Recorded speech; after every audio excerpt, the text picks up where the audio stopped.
Segala hormat pujian hanya kami naikkan kepada Engkau Tuhan. Kami boleh bersungguh terima kasih kepada Engkau Tuhan, sehingga pada hari ini kami boleh ada di rumah-Mu. Itu semua karena kasih-Mu, karena kebaikan-Mu Tuhan. Terima kasih Tuhan Yesus, terima kasih Tuhan. Biarlah hati kami Tuhan boleh bersuka cita, boleh bersorak-sorai Tuhan. Untuk kami boleh menaikkan nama-Mu, untuk kami boleh memuji menyembah Engkau Tuhan. Untuk itu Tuhan, Engkau penuhi ruangan ini dengan atmosfer surgawi ya Tuhan, sehingga hati kami boleh dipenuhi dengan sukacita-Mu Tuhan. Terima kasih Tuhan, terima kasih. Dan kami juga berdoa juga untuk para pelayan-Mu, imam-imam-Mu yang akan melayani Engkau. Biarlah Tuhan Engkau sucikan, kuduskan ya Tuhan. Engkau urapi dengan urapan yang baru ya Tuhan, sehingga mereka boleh melayani Engkau dengan mengasihi Engkau ya Tuhan, dengan hati yang tulus, hati yang terbaik buat Engkau Tuhan. Terima kasih Tuhan, dan segala kuasa-kuasa yang bukan dari Engkau yang ingin mengganggu ibadah pada hari ini Tuhan, kami usir, kami tolak hanya di dalam nama Tuhan Yesus. Hanya dipenuhi oleh kuasa-Mu Tuhan. Terlebih juga hamba-Mu yang Engkau sudah utus untuk menyampaikan isi hati-Mu, biarlah Engkau juga mengurapinya. Setiap perkataan adalah perkataan yang dari Engkau ya Tuhan, yang akan menguatkan umat-Mu, yang akan meneguhkan, yang akan menegur dan menasehati. Dan Engkau berikan kerendahan kepada kami semua untuk menerima kebenaran firman-Mu Tuhan. Terima kasih Tuhan, kami serahkan ibadah hari ini hanya di dalam nama Tuhan Yesus. Terima kasih Tuhan, amin. Haleluya. Saat ini kita akan bersorak-sorai buat Allah kita yang dahsyat, yang hebat, yang ajaib. Haleluya. Yang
Mari kita tunduk kepala.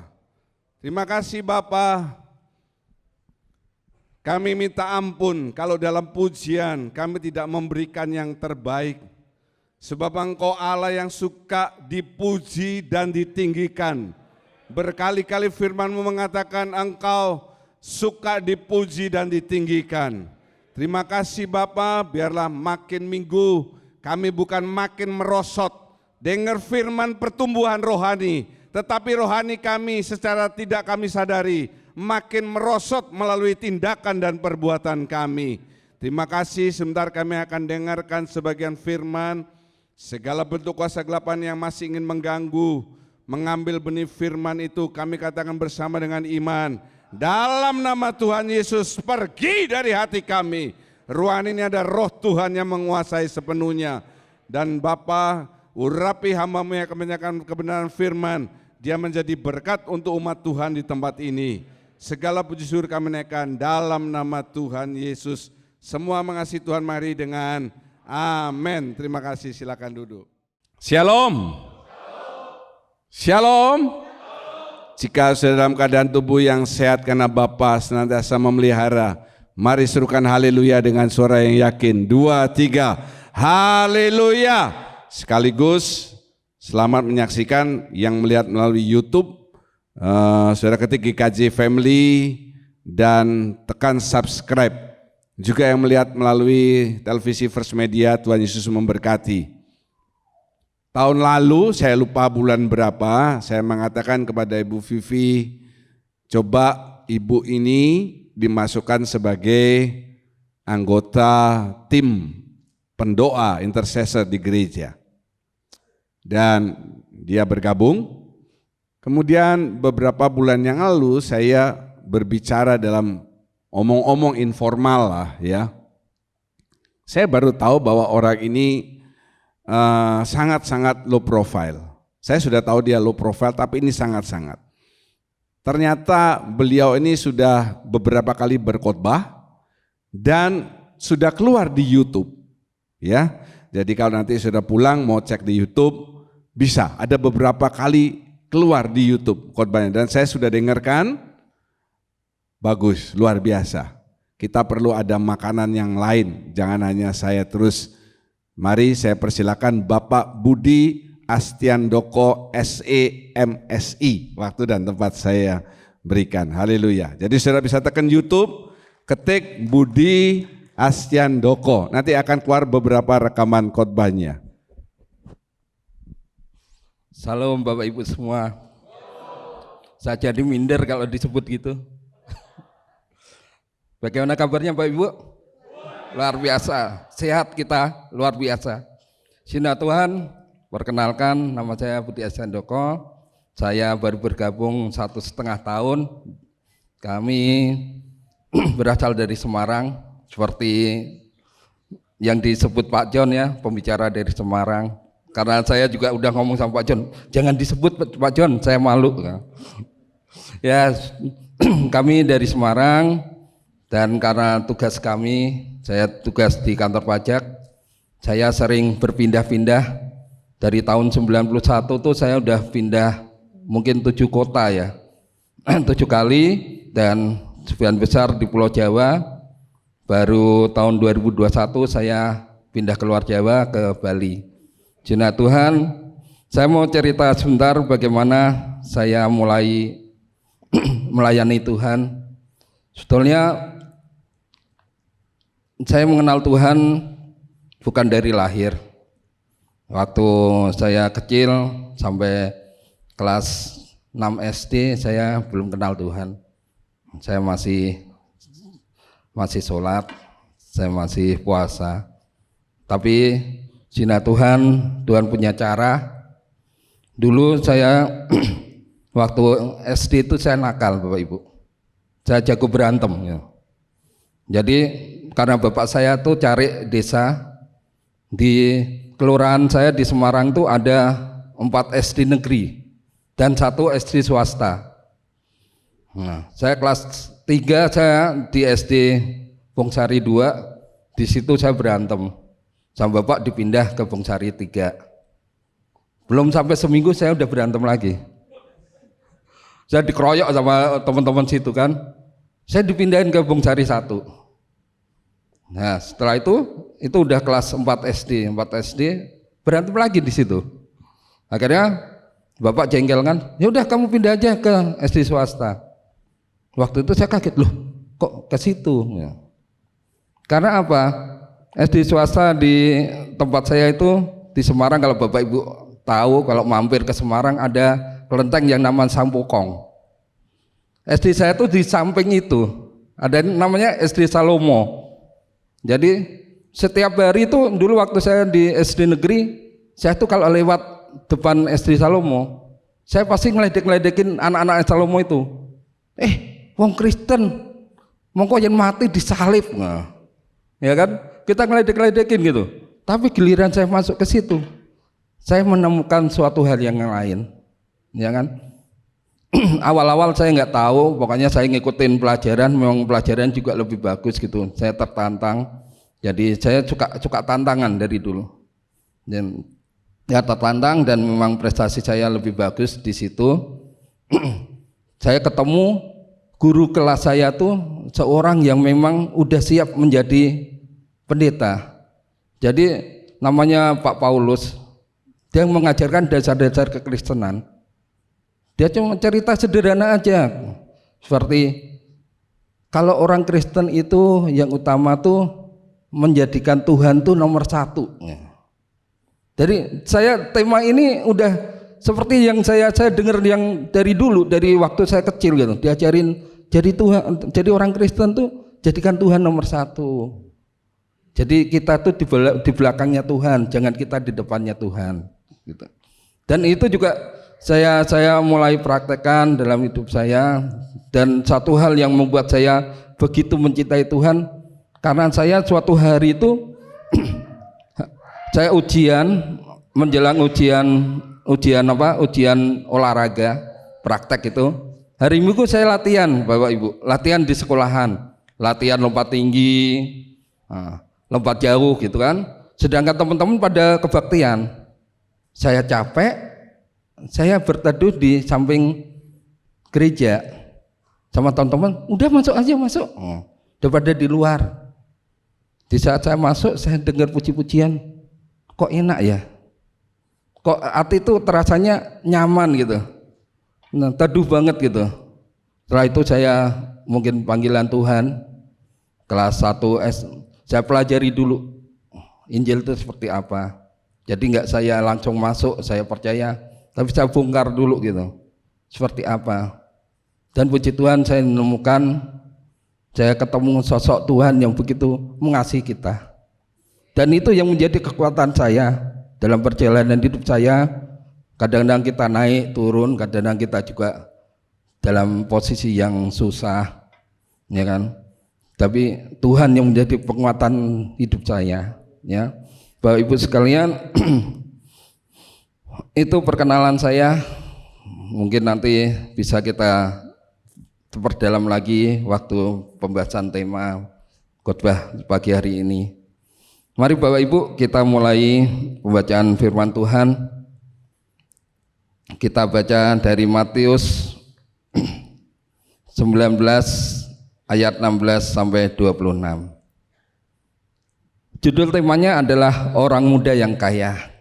Sebentar sebelum kita baca, saya mau tanya dulu. Siapa yang termasuk orang muda? Silakan angkat tangan. Nah, Pak Adi udah tua ya Pak ya, tapi masih berjiwa muda kan Pak? Yang masih muda dan berjiwa muda angkat tangan. Yang kaya angkat tangan dong. Walaupun kita punya uang 1 juta, kita kaya Bapak Ibu, ya kan? Karena kekayaan kita bukan cuma duit, ya. Berkat Tuhan nafas hidup kita itu lebih kaya kok, ya. Kalau kita sakit, berapa harga dari satu tarikan nafas kita? Di ICU tuh 1 hari berapa? Ya, kalau kita bisa datang hari ini berarti kita kaya. Ayo angkat tangan. Ya, kita berarti orang muda yang kaya. Ya, berarti ini firmannya buat kita semua ya. Nggak ada yang terlepas ya. Oke, kita jadi orang muda yang kaya. Kita baca dari Matius 19 ayat 16 sampai 26. Saya yang genap, Bapak Ibu yang ganjil, bergantian ya. Biar Bu Rika agak berhenti, Bu, istirahat dulu. Biar semuanya baca. Yuk mari kita mulai. Ada seorang datang kepada Yesus dan berkata, "Guru, perbuatan baik apakah yang harus kuperbuat untuk memperoleh hidup yang kekal?"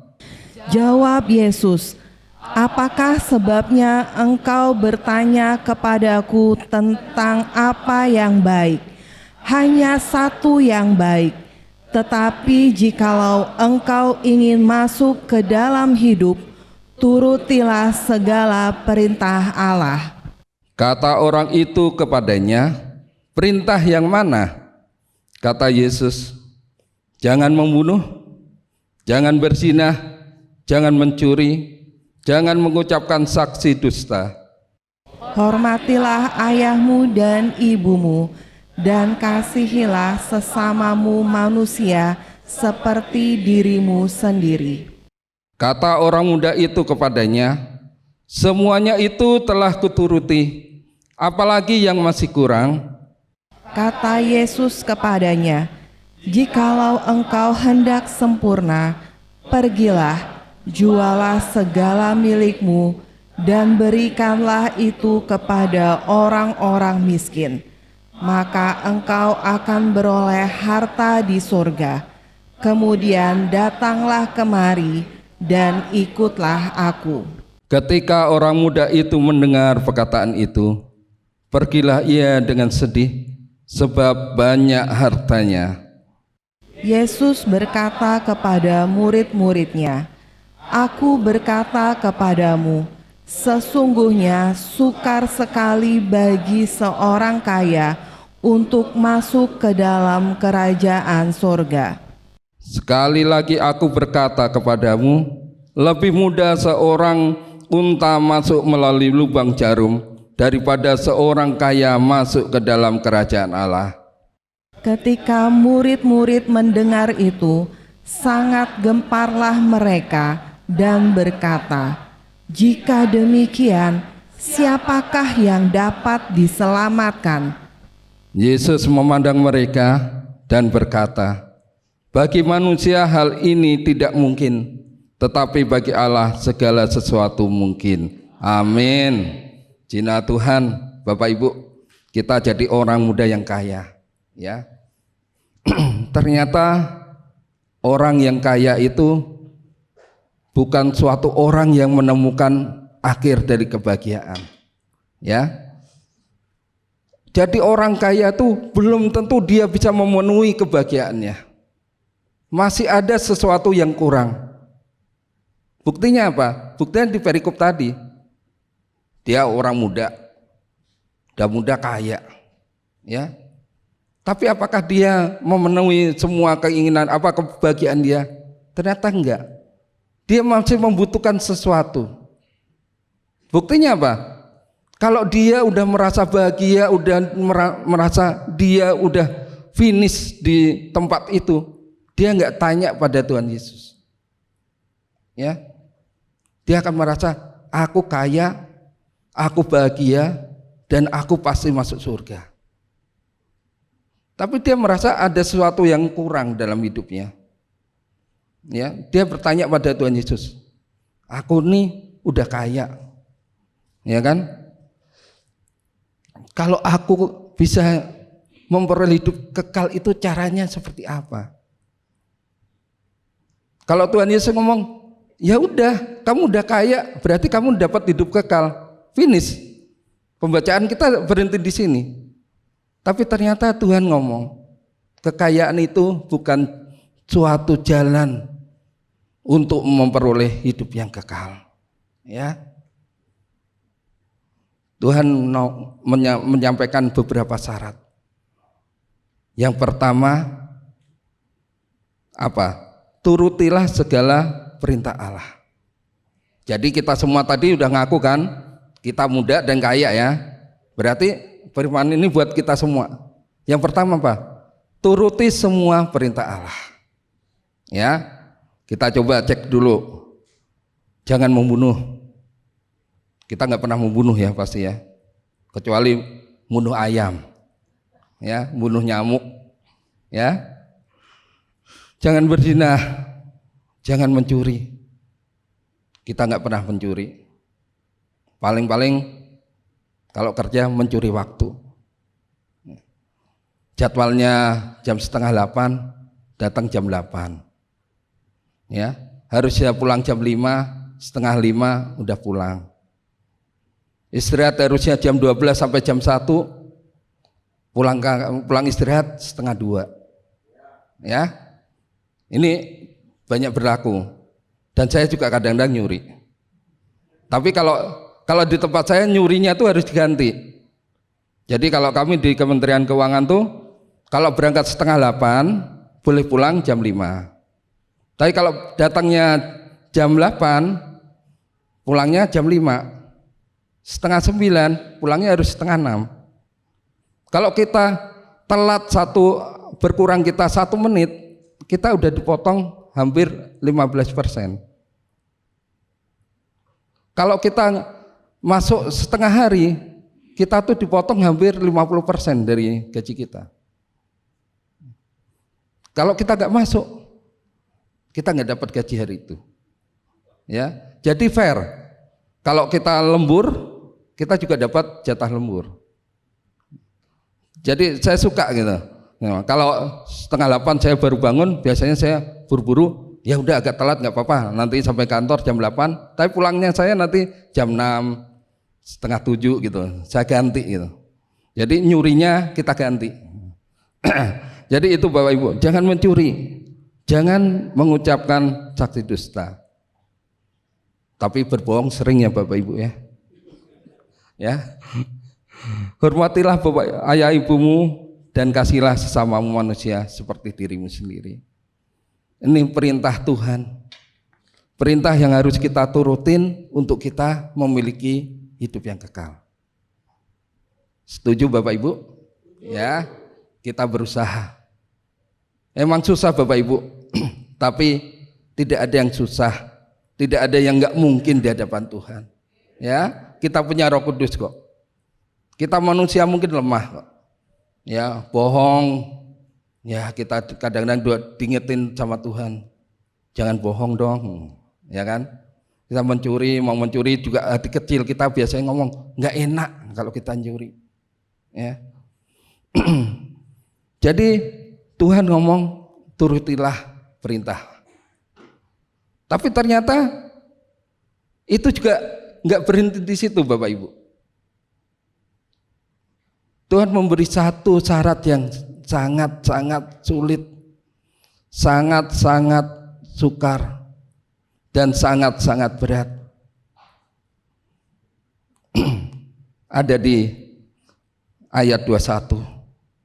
Jikalau engkau hendak sempurna, pergilah, jualah segala milikmu, dan berikanlah itu kepada orang-orang miskin.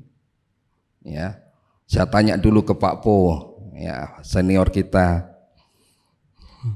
Kalau Pak Po pulang dari gereja, suruh jual semua hartanya Pak Po, kira-kira bisa nggak Pak?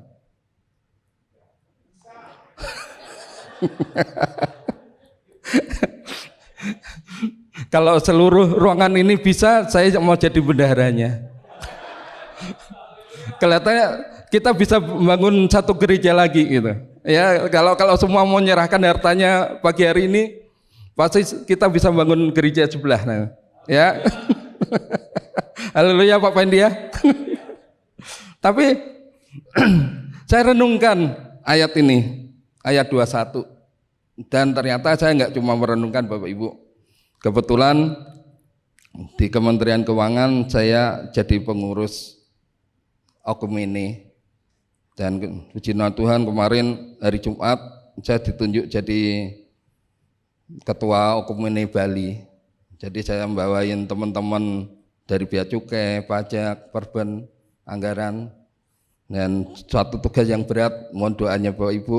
Kata teman-teman sih biar domba-dombanya nggak sesat gitu. Saya bingung, aduh jadi gembala lagi saya gitu kan. Lewat jinah Tuhan. Saya waktu kemarin 2 minggu yang lalu saya ketemu 3 minggu yang lalu ya. 3 minggu yang lalu waktu kebaktian Okumene, kebetulan yang mengisi itu pastor ya dari gereja Katolik. Setelah ibadah saya ngobrol sama pastor. Pastor, saya mau nanya tentang Matius 19. Oh, tentang orang muda yang kaya. Iya, pastor. Pertanyaannya apa Pak Budi? Yang pertama, orang Kristen itu boleh kaya enggak? Ya boleh dong. Orang Tuhan kita juga kaya. Ya kan? Terus kok orang kaya itu enggak bisa masuk surga, pastor? Siapa yang bilang? Orang kaya itu bisa masuk surga. Tapi harus jual seluruh hartanya enggak? Ya kalau mau jual, ngasihin ke orang miskin, itu yang sempurna. Ya. Tapi intinya bukan di situ. Intinya adalah seperti judul ini. Yang jadi Tuhan di hidup kita tuh siapa? Ya. Duit kita atau Tuhan? Ya. Jadi duit itu jadi Tuhan kita enggak? Ya. Kalau di perikop Matius 19 itu orang kaya ini dia terlalu mikirin duitnya. Ya. Itu yang saya dengar, oh iya, benar juga ya. Bahwa kita jadi orang Kristen tuh boleh kaya. Ya. Tapi jangan jadikan kekayaan itu Tuhan dalam hidup kita. Jangan jadikan uang itu sebagai belenggu hidup kita. Jadikan uang itu sebagai alat. Ya. Jadi tujuan firman pagi hari ini adalah jangan jadikan uang sebagai Tuhan di hidup kita. Tetapi jadikan Yesus sebagai Tuhan di hidup kita. Amin. Jana Tuhan, kita lanjut ya. Ada 3 manfaat uang dalam hidup kita. Yang pertama, uang sebagai alat untuk memenuhi kebutuhan. Kita semua punya butuh, ya kan? Selama kita hidup, dari kita kecil, muda sampai kita tua, kita punya kebutuhan hidup. Kita butuh makan, butuh minum, ya. Yang kedua, uang sebagai alat untuk memenuhi keinginan hidup. Ya. Dan yang ketiga, uang sebagai alat untuk melayani Tuhan. Ya. Nanti kita lihat Bapak Ibu milih yang mana. Karena ini semua yang akan menentukan apakah kita menjadikan uang sebagai Tuhan kita atau kita menjadikan Yesus sebagai Tuhan dalam hidup kita. Oke, kita lanjut. Kita lihat dulu perbedaan antara keinginan dan kebutuhan. Ya. Nih, kebutuhan. Berdasarkan sifatnya, kalau kebutuhan itu mengikat,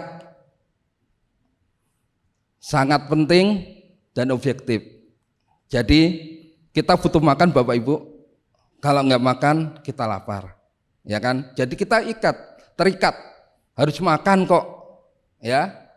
Terus itu penting, kalau nggak makan kita kelaparan, kalau nggak minum kita kehausan. Itu namanya kebutuhan dan objektif. Objeknya apa? Nasi. Ya kan? Makanan harus ada, kalau butuh makan harus ada makannya, obatnya ada. Minum harus ada minum, ada airnya, ya. Sedangkan keinginan itu sifatnya tidak mengikat. Ya. Beli gede kepengen mobil gitu kan. Ingin, tapi kan nggak harus besok harus ada mobilnya kan. Bisa nabung dulu, bisa berdoa dulu ya. Namanya keinginan. Ya, tidak mengikat, tidak harus dan bersifat subjektif. Itu sifatnya ya.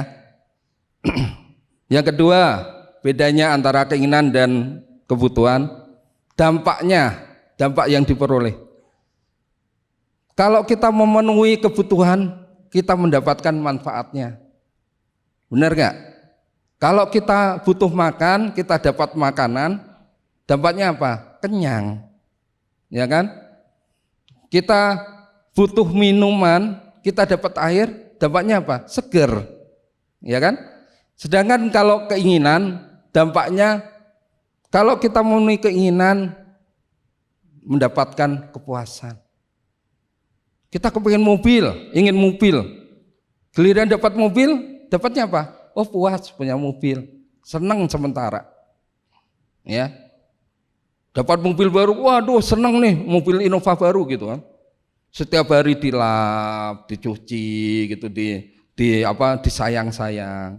Tapi nanti nggak sampai 3 tahun ngelap mobil udah males. Ya, saya sekarang mobil saya itu udah 7 tahun, saya ngelap mobil males sekali. Jadi kalau saya mobil kotor tuh saya biarin gitu kan. Sering diomelin sama istri saya, "Pak, mobilnya kotor, udah biarin aja lah." Padahal dulu waktu saya dapat, saya senang banget. Salap, saya cuci gitu kan. Sekarang seminggu sekali saya kecucian mobil, ya kan, biar dicuciin aja. Lecet-lecet juga saya liatin, kok 7 tahun udah banyak lecet. Nah, teman-teman ngomong, "Pak, nggak diperbaikin Pak, nggak dicat, biarin aja lah.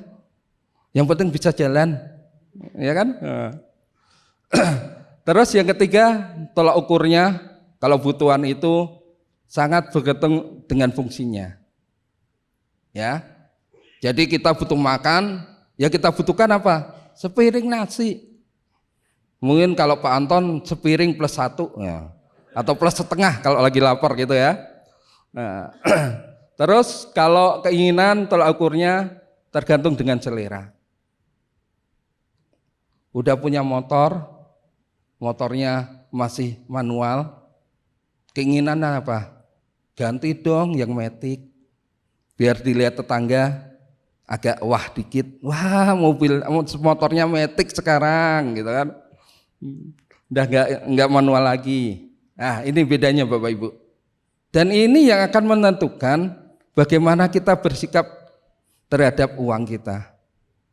Apakah uang itu sekedar untuk memenuhi kebutuhan kita, atau uang itu kita gunakan untuk mengejar keinginan kita? Kalau kita milih yang kedua, saya yakin surga nggak akan tercapai. Ya. Dan kebanyakan saya pelajari banyak jemaat-jemaat tuh mereka hancur hidupnya karena dia milih yang kedua. Keinginan. Gaji cuma 1 juta. Keinginannya udah lebih dari itu. Ya. Harusnya pakai HP itu masih bisa, HP itu gunanya apa sih sekarang? Yang paling penting tuh bisa WA dan telepon kan. Tapi kan kalau sekarang harus fotonya yang bagus ya. Kalau buat foto biar tambah cantik ya, gitu kan.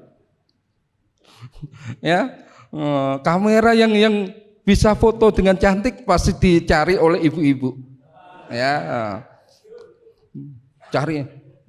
Kok lebih bagus sekarang fotonya?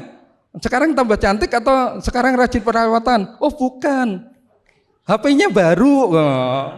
Oppo-nya sekarang kualitasnya bagus, kualitas gambarnya bisa diedit. Apa istilahnya? Difilter ya Bu ya, difilter. Jerawatnya dihilangin jadi mulus gitu kan. Nggak usah perawatan, beli HP aja lebih murah gitu kan. Ya Bapak Ibu, ini keinginan dan kebutuhan. Kita lanjut ya, nanti kalau kelamaan bisa 2 jam nanti. Ini agak berat dikit. Jadi kalau teman-teman Bapak Ibu semua yang pernah masuk jurusan ekonomi pasti diajarin yang namanya namanya Maslow teori atau teori Maslow dari Abraham Maslow. Dari Abraham Maslow itu mengajarkan bahwa kebutuhan manusia itu seperti piramid. Dari dasar kalau bisa terpenuhi dia naik. Ya, level 1 terpenuhi dia level 2. Level 2 terpenuhi level 3. Level 3 ke 4 dan terakhir ke 5. Ini tulisannya bahasa Inggris, saya terjemahin aja. Kasihan nanti yang belum menguasai, dan kita lebih enak pakai bahasa Indonesia, ya. Kita lanjut dulu, ini terjemahannya. Mohon maaf ini agak kecil ya. Jadi level pertama dinamakan kebutuhan dasar atau fisiologi. Nih, fisiologi. Ini kebutuhan paling dasar. Jadi ini bertingkat-tingkat nih. Ini tadi piramid 1, ini 2, 3, 4, 5. Oke, kita lihat dulu. Yang pertama adalah kebutuhan dasar kita. Apa sih kebutuhan dasar kita? Kebutuhan kita adalah makanan, minuman, pakaian, dan istirahat. Ya, setuju nggak Bapak Ibu? Setuju kan? Sebetulnya kalau kita udah ada kebutuhan dasar ini, kita bisa hidup. Tapi kasihan kalau kita kebutuhan dasar ini aja kita belum penuhi. Saya yakin loh kalau orang Kristen yang setia sama Tuhan, level 1 ini harusnya terpenuhi. Ya, yakinlah kalau cuma makan, minum, dan pakai, Tuhan pasti sediakan. Ya, ini pasti disediakan. Kemudian setelah kebutuhan fisiologi atau dasar ini terpenuhi, orang biasanya akan meningkat ke kebutuhan nomor 2, yaitu kebutuhan untuk memiliki rasa aman. Ya, dia nggak cuma butuh makan, minum, pakaian, dan tempat tinggal, dia butuh aman. Aman tuh aman apa? Aman di dalam dia istirahat di rumah, aman di dalam dia bekerja, aman dalam lingkungannya. Ya, rasa kebutuhan kedua adalah rasa aman. Dan yang ketiga, setelah kita kebutuhan dasar kita terpenuhi, rasa aman terpenuhi, kita butuh yang namanya kebutuhan untuk memiliki kasih sayang, memenuhi cinta kasih. Ya, kita butuh orang yang menyayangi kita. Siapa yang nggak butuh? Semuanya butuh Bapak Ibu. Mau kita janda, mau kita duda, kita butuh kok. Walaupun kita mungkin nggak dapat dari istri kita karena kita nggak punya istri, nggak dapat dari suami karena kita nggak punya suami, kita bisa dapat dari teman-teman kita, ya, dari teman karcel, tetangga, teman gereja. Kita butuh yang ini. Terus kalau kita udah terpenuhi kebutuhan 1, 2, 3, kita butuh yang namanya penghargaan, atau kita butuh dihargai, diakui keberadaan kita. Ya.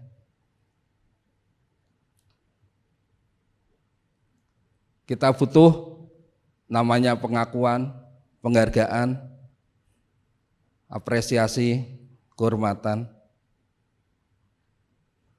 Boleh nggak ini? Boleh. Firman Tuhan juga menyatakan itu kok. Kita dihormati oleh Tuhan. Engkau yang aku bentuk, aku ciptakan, ya kan? Aku muliakan, ya kan? Aku pilih. Kan berarti Tuhan menghargai kita. Dulu engkau yang berdosa, sekarang aku hapus dosamu. Ya, dulu kaummu yang hina, aku jadikan menjadi mulia. Secara rohani juga kita diberi pengakuan oleh Tuhan. Kamu dosa loh dulu, aku tebus, sekarang kamu jadi orang yang mulia. Dan itu yang akan memberi semangat pada hidup kita. Mungkin kita hidup pas-pasan Bapak Ibu, ya. Kita nggak punya rumah yang mewah, nggak punya mobil yang mewah. Tapi kalau kita percaya kita tuh berharga di mata Tuhan, itu menjadi semangat bagi hidup kita. Ya, kita hidup pas-pasan, tapi kita punya Tuhan yang kaya. Ya, ini penghargaan ini butuh Bapak Ibu. Yang terakhir adalah aktualitas diri untuk membuktikan jati diri kita. Ya, membutuhkan prestasi kita. Ini tingkat-tingkatannya Bapak Ibu. Kebutuhan manusia ini butuh semua nih. Yang kelima ini sangat dibutuhkan buat kita selaku pelajar. Kita butuh kok yang namanya aktualitas diri. Karena apa? Kita butuh jadi yang ranking 1. Ya. Kita butuh jadi kepala. Ya. Tuhan juga berfirman kok, kamu akan jadi kepala bukan ekor. Ya. Jadi ada satu kesaksian sekitar tahun 2008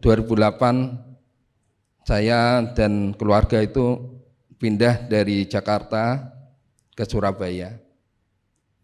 Jadi waktu itu adalah saat paling nadir, paling rendah dalam hidup saya. Saya selama kerja saya nggak pernah ngalamin utang.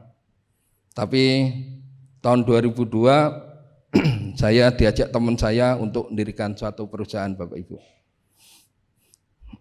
Waktu itu ada teman saya resign dari pajak, dia datang ke kantor.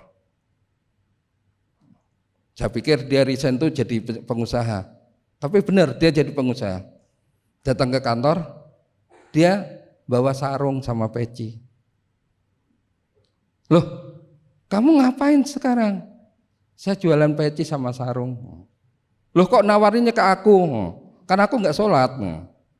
Enggak kan nanti bisa buat cleaning service, buat sapam. Oh iya deh, nanti saya beli kan, saya bagiin teman-teman sapam sama cleaning service. Ini tak kasih sarung, besok sholat ya. Jadi setelah saya beli, saya ngomong sama teman saya itu, friend, kamu jualan sarung ini bisa buat hidup nggak? Ya pas-pasan. Aku juga selain jual sarung juga ngasih les bahasa Inggris, les matematika gitu kan. Saya ibah sama teman saya. Ya udah kalau gitu, kamu gimana ke depan? Ya kalau ada orang yang ngasih modal, aku mau ngediriin perusahaan. Usaha apa? Ekspedisi. Gitu. Saya ngomong, ya udah kita diriin aja lah. Kita kumpulin orang. Habis itu ada 5 orang, kita usaha ekspedisi Bapak Ibu. Bayangan saya tuh kan ekspedisi itu gampang, kayak tiki gitu kan. Orang titip barang kita kirim, wah udahlah gampang gitu. Saya ngomong sama teman saya, kita pakai merek apa ikut itu? Ikut mereknya tiki atau diriin sendiri? Udah pakai merek sendiri aja. Ya udah cetak brosur.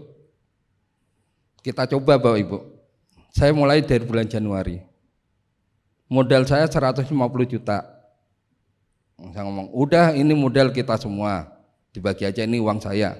Wah kita usaha sampai uang ini habis. Januari, Februari, teman-teman tuh bagi brosur di perapatan jalan. Sampai bulan Maret nggak ada yang ngirim Bapak Ibu. Jadi setiap bulan saya bayarin gaji anak-anak, gaji teman-teman, tapi nggak ada pendapatannya. Tapi ya namanya jalan Tuhan ya, jalan Tuhan. Akhir bulan Maret, duit saya udah hampir habis kan. Saya ngomong sama teman-teman, kalau duit ini habis kita tutup, berarti usaha kita nggak jalan di sini. Saya sore ngomong kayak gitu, besok pagi ada ibu-ibu bawa 1 paket kecil gitu.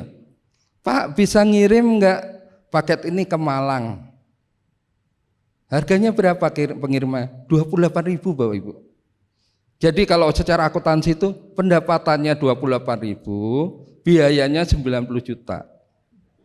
Karena bayar gaji, bayar ini ya. Tapi ternyata itu pintu rezeki Bapak Ibu. Barang nyampe ke Malang ternyata lebih cepat dari Tiki.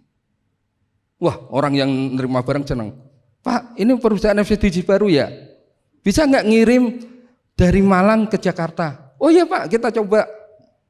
Dikirimlah, dia ngirim satu karung itu kan.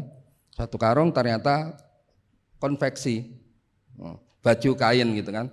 Kita ngirim ke ekspedisi ke pabrik konveksi di Tangerang. Waktu itu karena kita udah siap, kita punya mini box gitu kan, mini box baru, kirim satu karung itu ke Tangerang. Sampai perusahaan konveksi, bagian ekspedisinya ngomong, loh ini mobilnya kok baru? Perusahaan baru ya? Iya. Bisa nggak ngirim barang kita ke Manado? Kirimlah kita ke Manado, berhasil. Tambah besoknya ke Medan, besok tambah lagi ke Surabaya. Nggak sampai 2 tahun perusahaan jadi perusahaan yang besar. Waktu itu tahun 2007 saya udah punya cita-cita. 2010 kalau perusahaan ini bisa tambah 2 cabang lagi, saya resign dari pajak. Saya jadi pengusaha aja. Saya merasa saya bisa bisnis gitu. Ya kan? Selama ini yang saya cuma ngitung uangnya orang, ternyata saya bisa nyari uang gitu. Jadi kita sama-sama pengusaha Pak John dulu ya. Tapi ternyata Tuhan nggak suka kalau kita sombong. Tuhan nggak suka kalau kita mengandalkan kekuatan kita. 2007 tuh saya tuh kalau nggak salah laba perusahaan saya tuh masih sekitar 2M. Buat Tuhan, kalau Tuhan mau ngancurin kita, cuma kayak membalik telapak tangan kita. Ya, 2007 saya untung besar.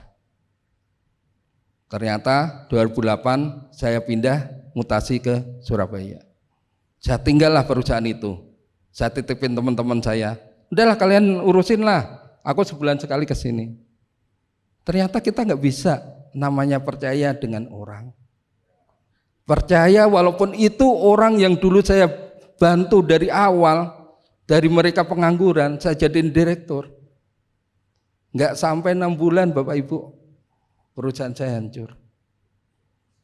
Dari untung 2 miliar, saya harus nanggung rugi itu 700 juta. Ya, berarti uang saya hilang 2,7.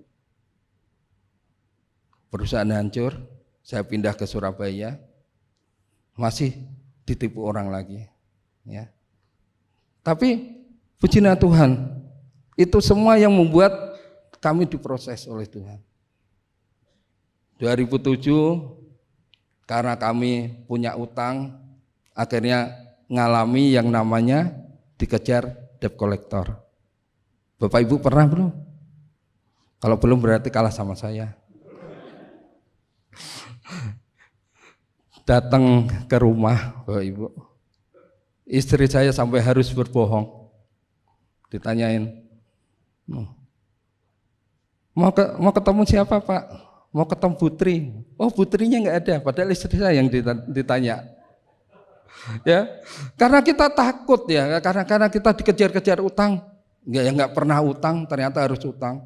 Kita mengalami titik nadir ya, terbawah. Tapi ternyata apa? Di saat kita berada di level paling bawah, Tuhan ngajarin saya yang pertama, ampuni orang yang salah pada kita. Ya, saya nggak punya dendam sama teman-teman saya. Mereka nipu saya, mereka jatuhin saya ikhlas. Ya, dan pelan-pelan Tuhan angkat saya. Ya, jadi Bapak Ibu, di saat saya jatuh,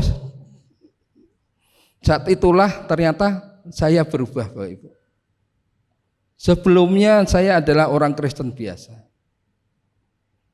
Saya cuma ke gereja Kalau boleh tuh saya pasti datangnya paling telat. Mungkin kalau saya di GKJ saya nggak diomelin Pak John terus masih. Ya, saya datang itu udah pujian terakhir biasanya. Setelah itu habis kolekte saya buru-buru pulang. Jadi saya nggak pernah dapat doa berkat. Ya, karena buat saya yang penting ke gereja gitu loh. Yang penting ke gereja. Saya orang Kristen, yang penting ke gereja. Persembahan, ya persembahan, perpuluhan lah. Apalagi saya belajar dari awal gitu, kita berusaha untuk taat gitu. Dulu sebelum saya di GPT, saya di GKI juga gitu, saya diajarin setiap bulan ada amplop perpuluhan, nanti kita masukkan. Kelihatan awalnya berat, tapi setelah dijalanin enak kok Bapak Ibu. Ya. Jadi kita tuh bisa mengutamakan Tuhan. Walaupun awalnya terpaksa, tapi ternyata dengan kita mengutamakan Tuhan, di saat kita jatuh, Tuhan pasti tolong kita. Ya. Saat saya jatuh, keluarga jatuh, ternyata istri saya mulai dekat dengan Tuhan. Mulai ikut doa malam. Saya yang awalnya cuma cuma nganter, akhirnya diajak juga pelayanan. Dan akhirnya saya juga bisa di depan Bapak Ibu semua. Itu juga proses dari Tuhan. Waktu itu ada seorang pendoa yang ngomong ke istri saya bahwa ada 3 hal yang akan terjadi pada keluarga saya. Yang pertama, hutang saya lunas. Ya. Butuh 5 tahun akhirnya hutang itu lunas. Ya. Anak saya diberkati. Buktinya sekarang udah selesai semua. Okta itu udah selesai S2 Australia. Ya kan? Yang adiknya udah selesai dokter hewan. Dan yang ketiga katanya suamimu akan diangkat dengan cara Tuhan.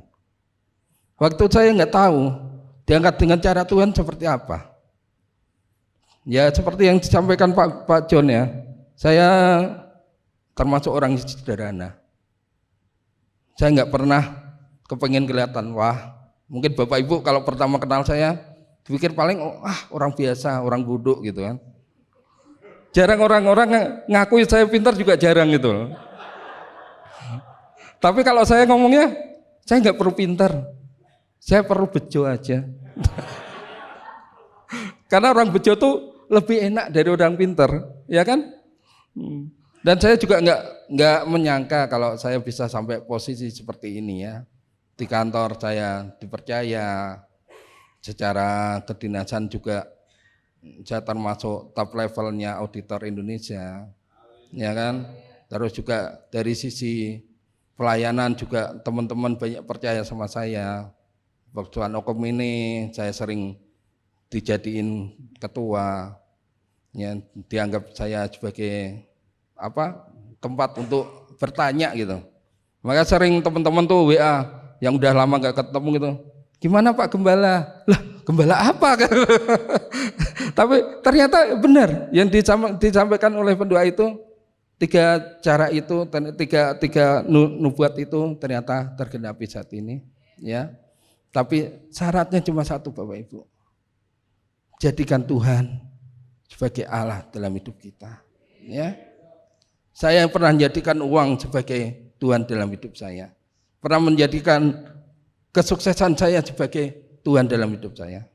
Tapi saya ternyata dihancurkan oleh Tuhan. Tapi puji Tuhan, lewat kehancuran itu Tuhan membenahi hidup saya.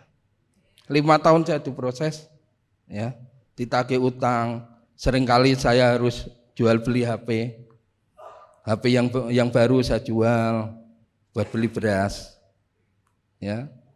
Kadang-kadang buat bayar sekolah anak-anak kita juga mikir gimana caranya. Tapi ternyata 5 tahun terlaksana dan ternyata saya nggak tambah turun, nggak tambah miskin Bapak Ibu. Tapi Tuhan ngangkat saya pelan demi pelan, ya. Karena ini Bapak Ibu, Karena yang kunci utama selain kita mengetahui Tuhan, kita harus tahu dulu bedanya antara kebutuhan dan keinginan.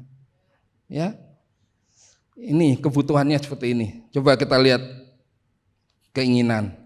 Ya, mohon maaf saya jadi banyak cerita ya. Oke, ini hampir sama lima tahapan. Yang pertama kebutuhan dasar, keinginan dasar. Kalau kebutuhan dasar itu makan, minum, dan pakai. Tapi kalau keinginan, kepengen dong makannya di mall, pengen dong makannya di resto, ya kan? Pengen dong punya baju yang ada mereknya, ada belahan pahanya yang tinggi gitu. Ya,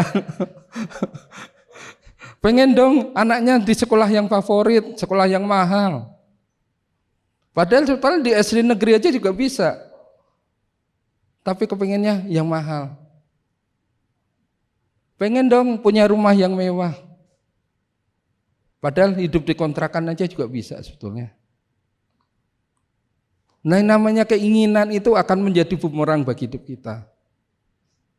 Kalau Tuhan masih membuat kita, ukuran kita cuma kontrak, ya udah nggak apa-apa. Yang penting kontrakan kita nggak bocor, ya.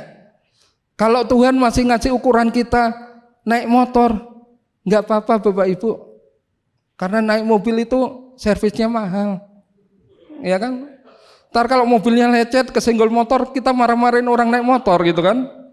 Tapi kalau kita naik motor disenggol motoran kan, hey friend gitu aja kan. Ya, Bapak Ibu. Jadi sesuai dengan yang Tuhan kasih kok. Makanya saya tadi nanya kan, siapa kita di antara kita yang kaya? Kita semua kaya Bapak Ibu. Ya. Kalau kita dikasih motor, coba Bapak Ibu hitung di Indonesia. Yang nggak punya motor di Indonesia masih jutaan orang. Ya. Bapak Ibu masih bisa makan 3 kali sehari. Di Indonesia yang di bawah kemiskinan masih puluhan juta orang. Berarti Bapak Ibu di atas garis kemiskinan. Berarti Bapak Ibu orang kaya. Ya.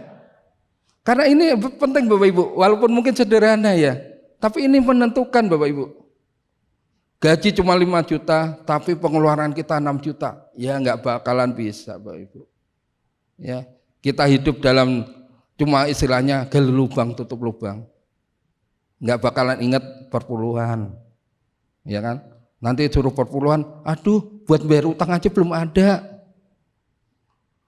Padahal kalau kita mau nyediain, kita oke, jatah kita motor ya udah motor, jatah kita kontrak juga kontrak. Saya punya rumah tuh setelah hampir 10 tahun kerja, saya baru punya rumah. Selama 5 tahun saya nikah, saya cuma kontrak. Tapi apakah saya menderita? Enggak. Saya happy-happy aja sama istri saya. Keluarga baru, kita punya anak kecil, udah dikontrakan aja enak. Naik motor gitu kan, pulang kerja bisa naik motor bareng anak. Kalau enggak becak-becakan, dulu di Cirebon itu saya waktu anak-anak kecil, udah kita naik becak dari rumah ke pasar, makan mie ayam, itu aja udah bahagia gitu. Ya. Tapi kalau sekarang ditanya naik mobil bahagia juga enggak bahagia. Tapi saya enggak kepengin ganti mobil saya. Teman saya ngomong, Fortuner Pak, ganti Pak. Oh, ngapain? Ini aja bisa kok. Ya. Mobilnya udah lama, manual, enggak apa-apa. Yang penting enggak mogok. Ya kan? Daripada mobilnya matic mogok, dorongnya susah Bapak Ibu. Udah gitu bengkelnya mahal, ya. Makanya kalau mau ngeledek saya nggak bakalan bisa gitu. Saya udah biasa direndahkan. Ya. Katanya orang kan gitu, orang tuh paling bahagia kalau orang yang nggak bisa dihina lagi. Ya. Karena dia udah kenyang dengan itu. Ya. Ini Bapak Ibu. Yang kedua adalah keamanan. Biasanya kalau kita harusnya rasa aman itu kita dapat dengan olahraga, Ya olahraganya bisanya jalan kaki atau lari keliling lapangan renon, ya udah cukup itu aja nggak apa-apa. Ngirit ya Pak Adi ya. Tapi jangan ngagetin saya kalau ketemu ya Pak. Saya sering ketemu Pak Adi kalau jalan di Renong. Kemarin juga ketahuan Bu Vivi. Gitu. Jadi kalau memang kita jatahnya kita cuma olahraganya jalan kaki, ya udah jalan kaki aja lah. Nggak usah maksain fitness, ya, nggak usah nge-gym. Ada juga sih yang suka nge-gym gitu kan. Tapi nggak apa-apa kalau itu memang ukurannya cukup ya. Rumah ya udah, kalau rumah kita sederhana nggak apa-apa lah.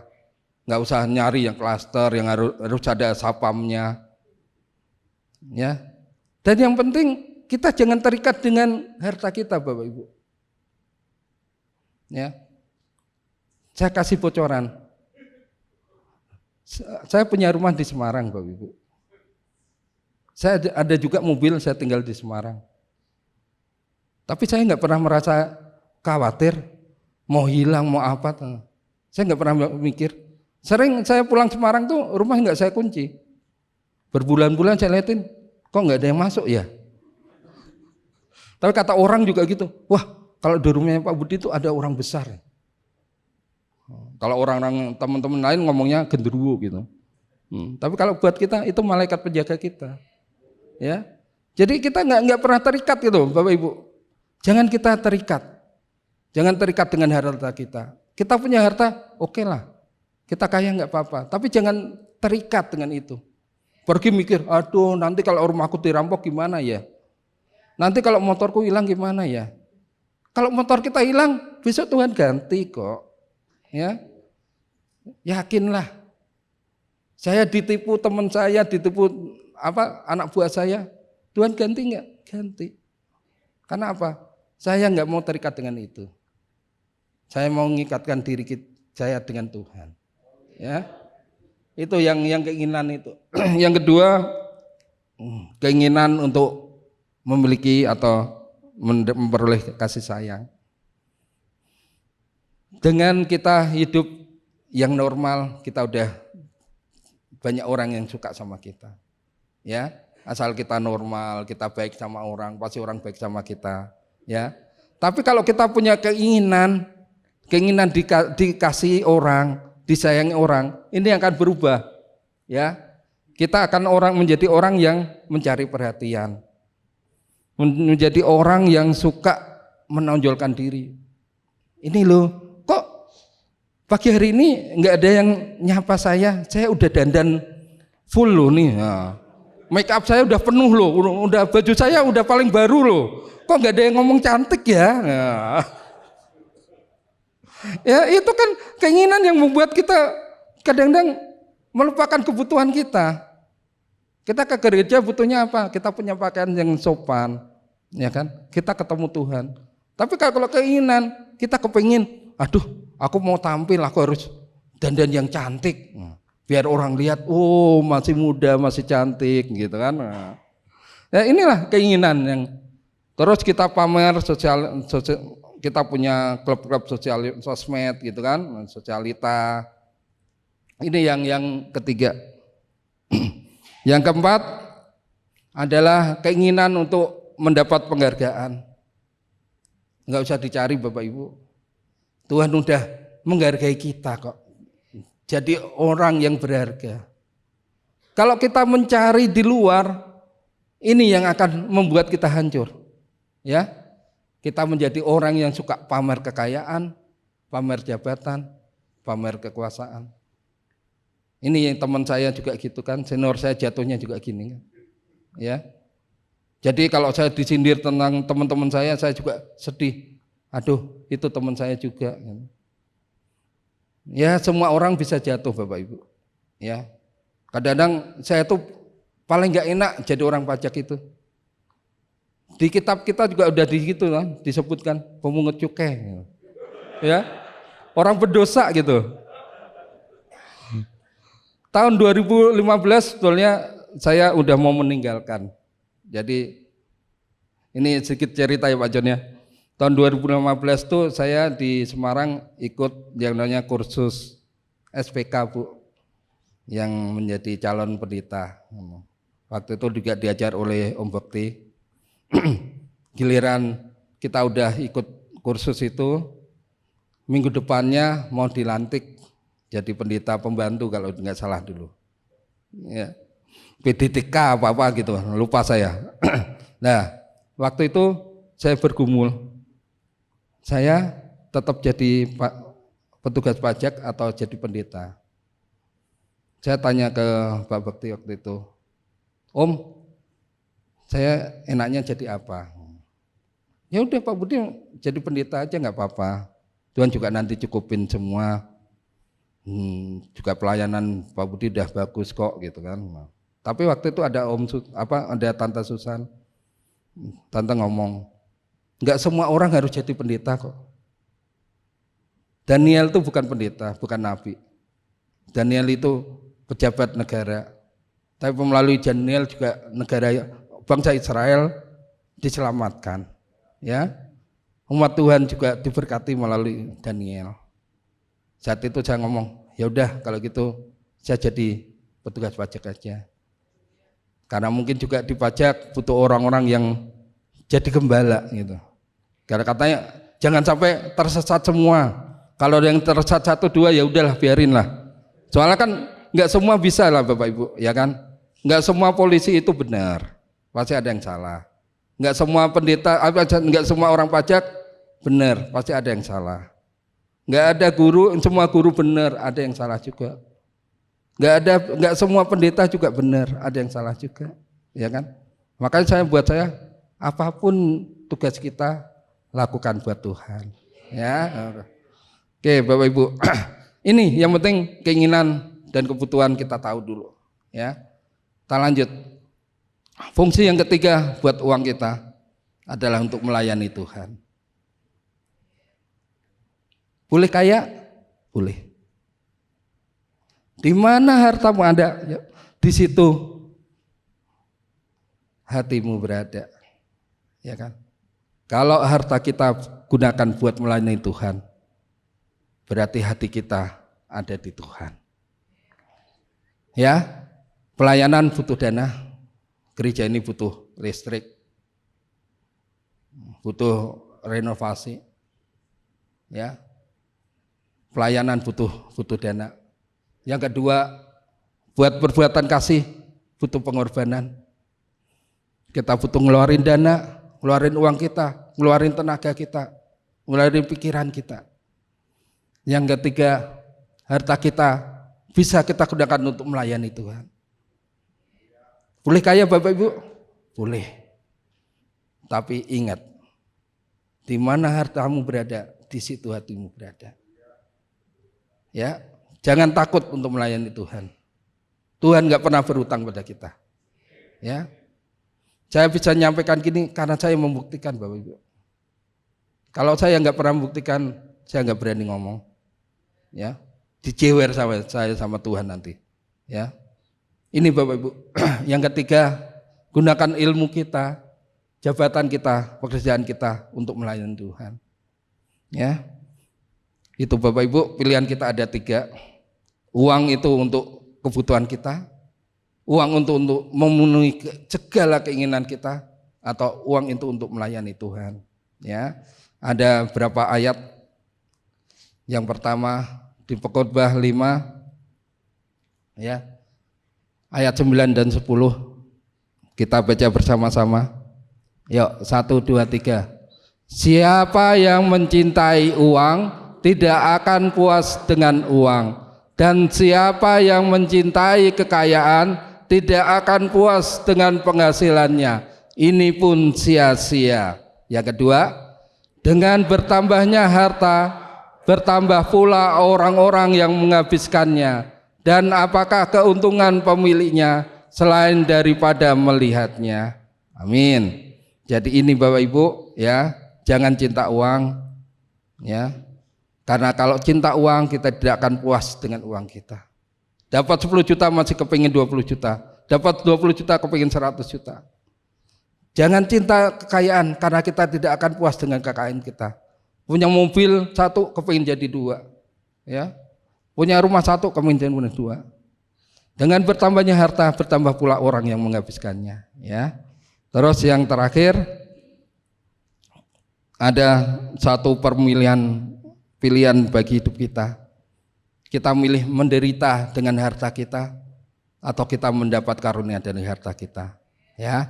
Yang pertama dari Pengkhotbah 6 ayat 2, orang yang dikaruniai Allah kekayaan, harta benda dan kemuliaan, sehingga ia tidak berkekurangan sesuatu pun yang diinginnya.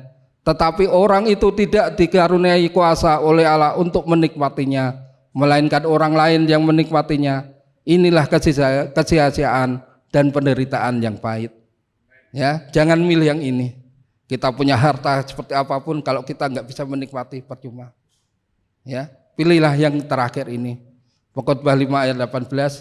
Setiap orang yang dikaruniai Allah kekayaan dan harta benda dan kuasa untuk menikmatinya, untuk menerima bahagiannya, dan untuk bersukacita dalam jeripayanya, juga itu pun karunia Allah.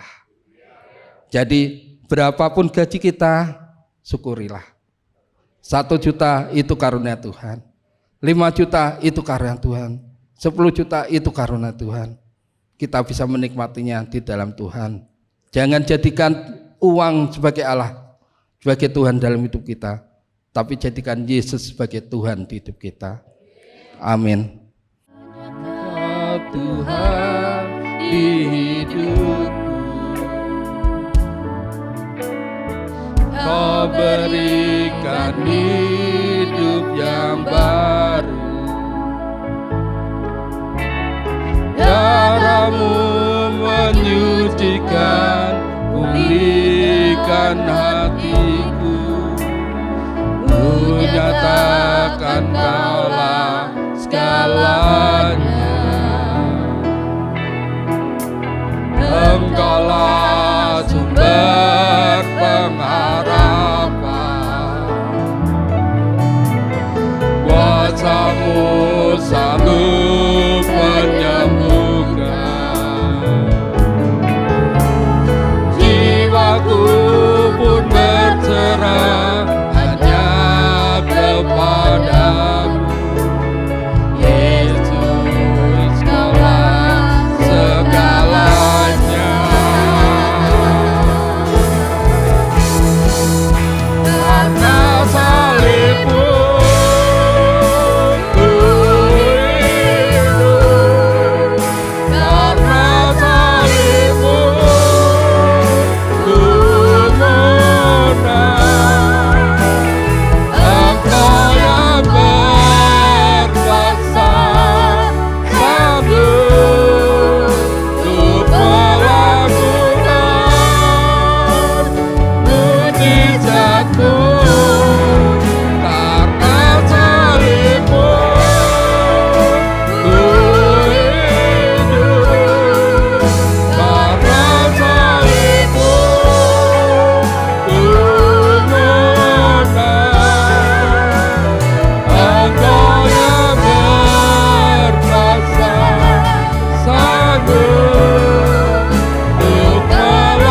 sanggup untuk